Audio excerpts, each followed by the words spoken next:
Hello folks, we come to the part 4 video, and part 4 is exactly same like the part 3. In the part 3 they had said that there is some observation which is multiplied by 3. In part 4 they say that there are some observation which is multiplied by A. So that's it, and then it's like a prove that question. They have told us that the new mean is going to be so much and the new standard deviation is going to be so much. We need to show it, that's all. So we proceed. Okay, given that the observations are x1 and so on xn, therefore mean x bar is summation xi by n, therefore summation xi will be nx bar, right? Also sigma squared is n times summation xi squared minus summation xi whole squared by n squared, right? So n times summation xi squared minus summation xi, we know it is nx bar the whole squared by n squared equal to sigma squared. We are modifying it. Summation xi squared minus nx bar the whole squared is n squared sigma squared, or rather n summation xi squared is n squared sigma squared plus nx bar the whole squared. Let's keep that as equation 2. Okay, for the new values, for new observations, the observations are ax1 and so on axn, right? So mean ax1, ax2 and so on axn by n, that is a times x1 by n, that is a times summation xi actually, right? This is summation xi which is nx bar by n, cancels ax bar. That's a question, right? That's what they have told us. Then the variance by formula is going to be n times summation axi squared minus summation axi whole squared by n squared. So n times a squared xi squared minus a quickly moves out of the summation whole squared by n squared. N times a squared also can move out, summation xi squared, a times summation xi, we know where is it,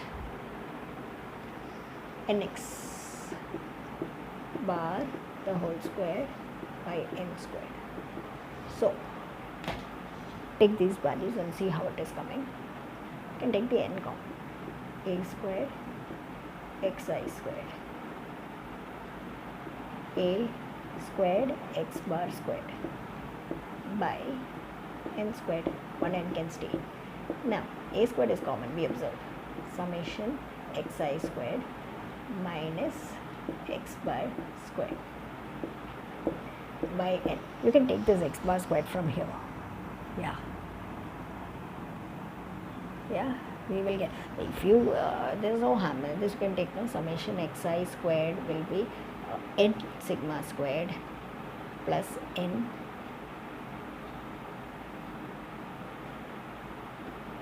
x bar squared. So same if you take the n out. Okay, so how is this going to come? This is going to come as a squared times n sigma squared plus n x bar squared.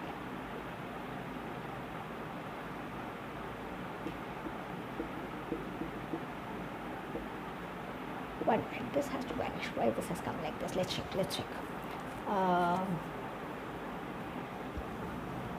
Here. So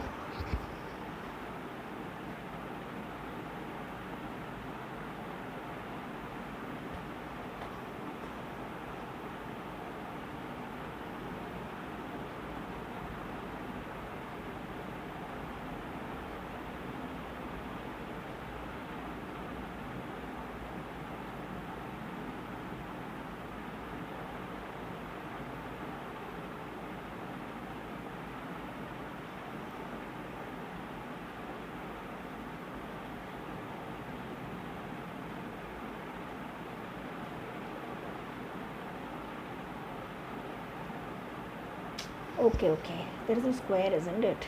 So one end will keep staying there. No, that end keeps staying there, and that helps us to get this cancelled. So we are left with a squared sigma squared n by n, and that's our what's that? Variance. So standard deviation, whether they have asked standard deviation or whether they have asked variance. Variance. They have asked variance, and variance is sigma squared a squared. That's what they have asked us. The variance is sigma squared a squared, and the mean was a into x bar. I hope they have said that. Yes, that's it. So that's about the problem, that if the scalar is getting multiplied, then the mean gets multiplied by a and the variance gets multiplied by a squared. Very effective tool when you're solving 1 mark questions. So that's about it. With the fresh problems, we are coming in the new video. Thank you.